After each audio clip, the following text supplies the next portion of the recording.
Hi everyone, morning. It's 5 minutes and it's that time again. Time to get up, get ready, go out for 6 to do the miles. Today I've got a shorter journey on the cards, about 20 miles or so from where I am in Turnu Magurele to a place called Corabia.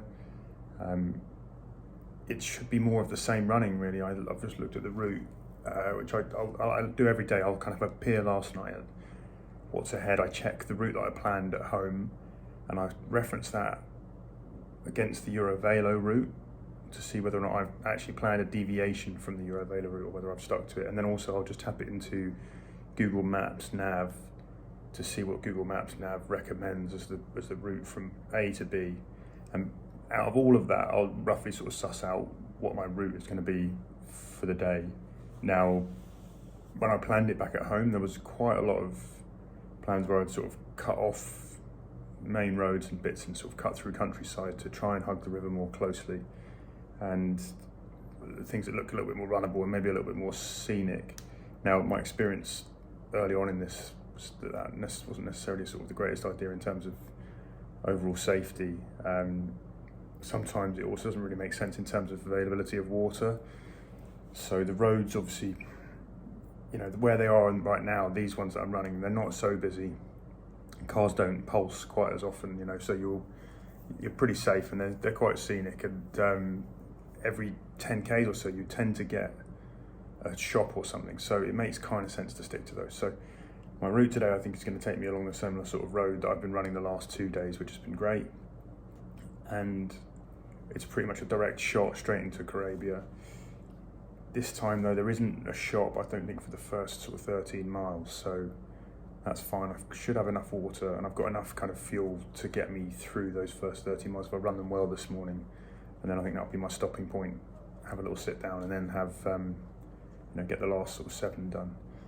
And this morning, I think spirits are sort of fairly high. Last couple of days I've sort of built up mental resilience a bit. I feel pretty strong, pretty eager to get going. I didn't sleep so well. One thing I'm finding is that I can't get my legs in a comfortable position. So I've got a couple of sort of dried up blisters on my heels, so when I'm lying with my heels flat on the bed, they hurt, and then I turn over and I don't know, sort of hips and muscles and everything, my legs are just not lying comfortably in the bed, so I'm tossing and turning quite a bit, and that's sort of keeping me awake. It's kind of okay, but it's just a thing that's happening. I think that's just going to be the part of the course.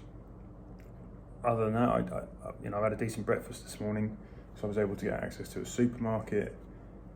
And I'm looking forward to today, really. I'm looking forward to it being a shorter day. Ideally, I should be able to get this done in around kind of 4.5 hours, which would mean like a 10:30, 11, maybe 10:30, 11 o'clock finish, which would be an early finish. Which would be a whole day to recuperate and recover and do some other bits and pieces, which would be really nice. My kit needs a wash. It absolutely stinks. I'm back to that point where my own smell makes me feel sick. I tried to get it done where I am yesterday, but I couldn't do it in time. So yeah, despite the fact that I've got a little bit of rain on it, that hasn't helped. It is new sock day, which is great. I've got some sort of fairly cleanish, fresh socks on, so I'm happy about that. And yeah, I think just general kind of feelings I was looking at the map yesterday, and I've done 377 miles in about 12 days or something like that, which is around 31 miles on average a day. I was looking at the map where we come across, and I've surprised myself, if I'm really honest, so far. I'm just surprised, even having done this much. My previous sort of highest mileage was probably 7 marathons in 7 days, or did like 190 miles in 3 days doing the Thames source to sea. But to be putting in this mileage and getting through it and sort of getting through every day intact, it's surprising me, to be honest. I didn't know how my body was going to react to it, but yeah, closing in on finishing out Romania. We've got about 3 days left in Romania, I think, and then we're going to Bulgaria, and then we're going to go up to Serbia. So that'd be a huge milestone.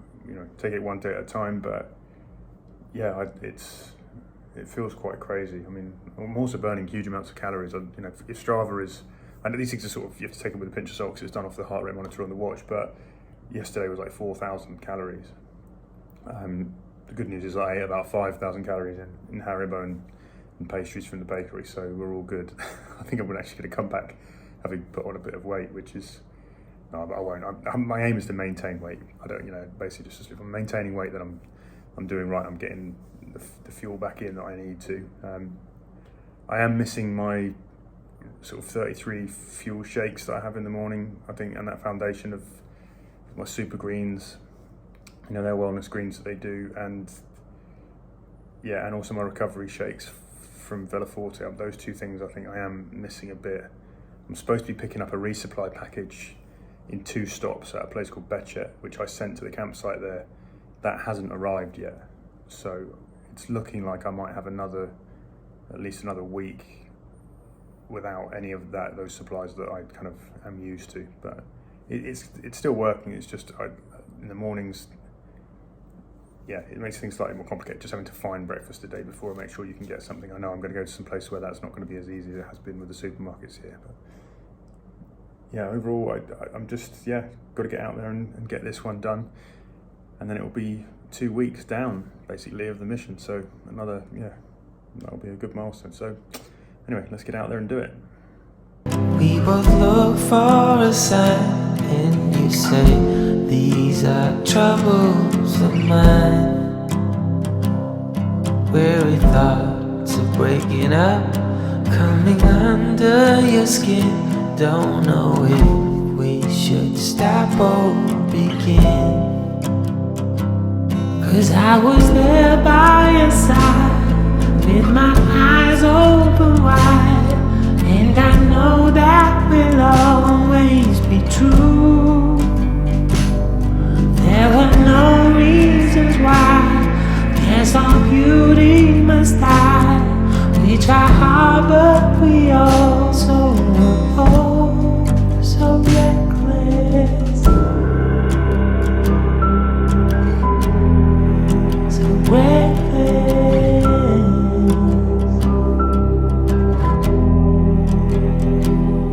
It took time to recognize we are all filled with pride. I'm a wreck when I'm not by your side. Yes, I know that I have to agree. There is no one as reckless as me. And now that you are in me, and there's no way without, cannot function with this power out. There were no reasons why, guess our beauty must die. We try hard but we also know, so reckless. So today we're running what is pretty much a long straight road all the way to Corabia. First sort of 10 miles are almost done. Back there for the first bit there was quite a lot of dog action. When you head out into the countryside and you get these kind of little farms and stuff, that's when they kind of crop up. And there was like 4 or 5 sets of them that came out and showed interest, but got through them. Now we're just going to hack on to the next town where I'll take a little break before finishing this one. And I just wanted to give a special shout out to some very special people who've been watching the YouTube videos. From my son Riley's class in 2K, from Kew Green School, Noah, just wanted to say hello. I hope you're all right. I hope you're enjoying it. Look at where I am. Look. And of course to Riley as well, and to all you guys from the school if you're watching. Thanks for your excellent questions earlier in the week. It was wonderful. But anyway, my arm's aching holding the phone, so I better crack on.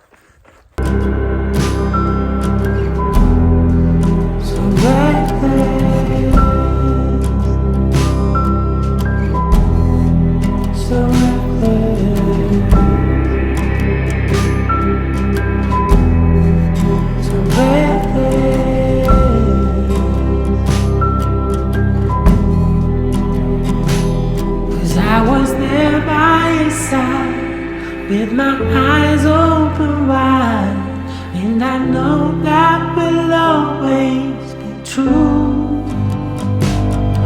There were no reasons why. I guess our beauty must die. We try hard, but we also were home so reckless. There were no reasons why. I guess our beauty must die. We try hard, but we also were home so reckless.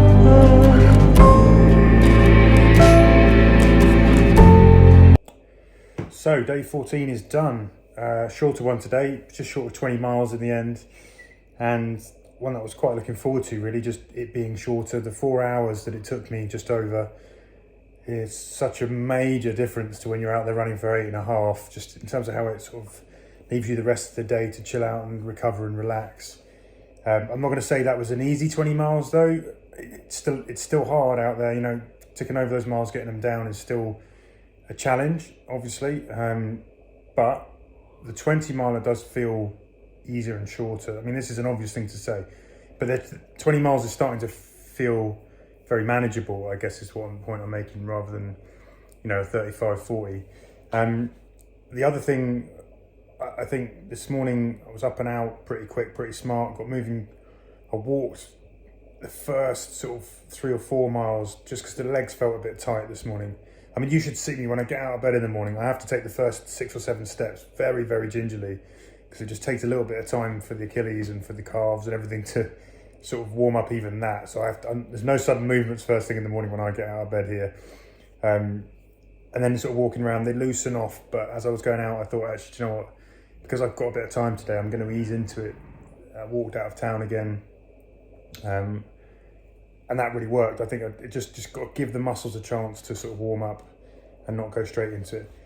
First 6 miles, I also unfortunately sort of came across, basically I had like 4 dog incidents in the first sort of early stages, and we were sort of back to that kind of running on high alert for a bit of it until we got out onto the proper open road. Mainly what it is, you sort of come across these sort of farms or agricultural buildings that are a bit more remote, and then there's dogs, and whether if they're fenced, it's fine, but sometimes, and often in this last race, they weren't. So, and the thing that's different this time is there was sort of 2 or 3 of them at times. Some of them out on the road, and I had to walk through them, and they were sort of deciding, you could see they were deciding whether or not to bother with me or not. They didn't. A couple of them came a bit close, and I had to pulse them with the doggy deterrent. But that is still a present sort of risk. It's still a sense of danger out there for that. But beyond that, once I got moving, I just padded out the miles, and I think the funny thing is that I'm sort of settled into a natural rhythm and a pace that's around 9-minute miles with the pack, and that's what feels good. I'm not pushing it. My heart rate's very low, like a 123 to sort of 130 heart rate at that, and that feels like my natural rhythm. So that's where I've been going with it, and then bringing in walking breaks, or a couple of times I just sort of felt a little twinge or something in the calf or in something, and I just sort of stopped and walked, and then that sort of tends to ease it off, or I'll give it a little stretch and you go again. So it's like I'm really having to listen and tune into what my body's telling me at every single moment, just to make sure that I'm not either pushing it or, I know these things sort of happen sort of suddenly, so I'm trying to sort of get in before anything kind of can go wrong. After that, I quite have enjoyed today's run. I was up, beautiful sunrise again. So this has been some of my sort of favourite times so far on the challenge, when you're out there on those roads and it's just you pretty much, and the sun's coming up and it's peace and it's quiet. You can just hear, birds waking up and got the sunrise behind you or in front of you, and those are quite sort of special moments for me. It's a good thing because it makes the mornings a lot easier to cope with when you're possibly feeling a bit down. I also took a little bit more time to sort of sit today. I found another one of my sort of little shops that I enjoyed with the seating outside that have become part of my sort of ritual now, where if I see some people, I'll go and sit and get a drink and try and have a chat. And those kind of at the right times really break up the run and give you what you need to go for the next kind of 5 miles and 5 miles and 5 miles. And that's really how I'm approaching this. I've sort of got into the system, break it down into 5-mile blocks. Again, just get those 5 miles done, and then we move on to the next one. Then we move on to the next one, and that seems to be working for me. So we're about to go into quite a hefty chunk of this run now.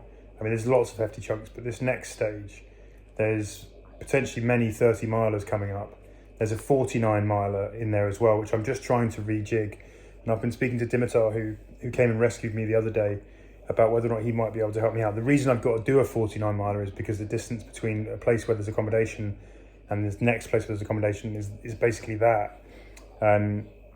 So he may well come over from Bulgaria into Romania, drive so that I can finish one day shorter, and then add that distance to the next day. He'll drive me to a place of accommodation and drive me back to the start, which would be absolutely incredible. I mean, that just takes away a big problem for me, and potentially a day where I have to push way further than I would really like to on a run like this. Ideally I'd be running 25, 26 miles a day, and that would be it. 30s are okay, 35s, I could do a few of them in a row, but I wouldn't want to be doing a lot of them. When you start pushing up to 40s and 50s, you're risking, I think there's a real risk that you do some sort of, you can't recover in time from it, and the impact and the strain you're putting on your body is too much, particularly when the heat goes up. So if that happens, that's going to be a huge improvement. The other thing to say is Joanna, who helped me out from the town council of Tulcea, back then she gave me accommodation, or has organised basically accommodation and my trip to Salina, and was just lovely and helpful. Popped in WhatsApp a couple of days back and said, if you need any help with accommodation for the coming days, then also give us a shout, because Mr. Hulaney, the Vice President of Tulcea Council, would be willing to sort of help you out wherever he can.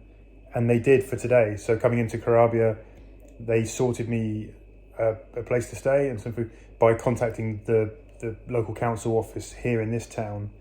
And I was met outside the Primaria building by a guy called Dan, who was from the council. He took me straight away to accommodation, which is lovely, and then took me down to have a spot of lunch right on the banks of the Danube.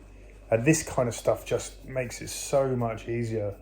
It's so wonderful to have that kind of level of support, and to feel like you've got people out there looking out for you and making different stuff happen that otherwise can be mentally challenging and taxing and logistically a problem. And just knowing that when you got into town you were going to be looked after, it made the last sort of 5 miles of today's running really good. So long may that last. Other than that, I don't really know. There's not much else really to update. I guess mentally I'm feeling strong. I've lost all of my kind of main nutrition stuff, so I'm eating off what I can find on the road, and that's sort of working okay. Getting a little bit tired of eating lots of sweets and sweet food, I have to say. That's the only thing. It was the first day today where I was like, I don't really want to eat any more of those kind of Haribos or drink any more of that sort of sweet sickly juice or whatever. So we'll have to see. I've picked up some salty stuff, so hopefully that will counteract that a bit. And I just need to get a good night's sleep tonight. Got 30 something to do tomorrow, and we are closing out Romania, which is a huge goal to achieve. And I think over that bit, in and out of, and we've got 2 days in Bulgaria, and then moving into Serbia, that'll be a massive milestone for me as well. So we just got to keep going, keep taking the miles at a time, keep solving all the problems on the way, the rain, where you're going to stay, where's a supermarket to find breakfast, have I got enough water for the bottles, is there places to drink along the route, is the route the right route? I have to check that every night and make sure that I've got a sensible route, get kind of local advice and help on whether or not there's a better route or whether it's safe and all of that kind of stuff. But into a rhythm with this, and this is it's a process that I'm going through, and I figure if I do all the things in the process, so far the outcome has been good. So that's exactly how I'm going to approach it still. But say good night for now, and I will update you again tomorrow, somewhere along the lines in the morning, and then somewhere along the lines with my 30 miler. And tomorrow we should be in Beckett finishing up. So anyway, don't forget to like and subscribe and share this video to other runners, other people you think might find this interesting and inspiring. Also, if you wouldn't mind sharing the charity link, that would also be a huge help. It will be in the caption below. If you know anyone who wants to come out and run, or is in any of the locations, the route is also in the caption below here. And as I've said, more than welcome. I'd love to have people come along, or even just meet people for coffees along the way, whatever. It's just nice to have some human contact and have some people to connect with. So all of that would be very, very helpful. But for now, I'm going to say goodbye.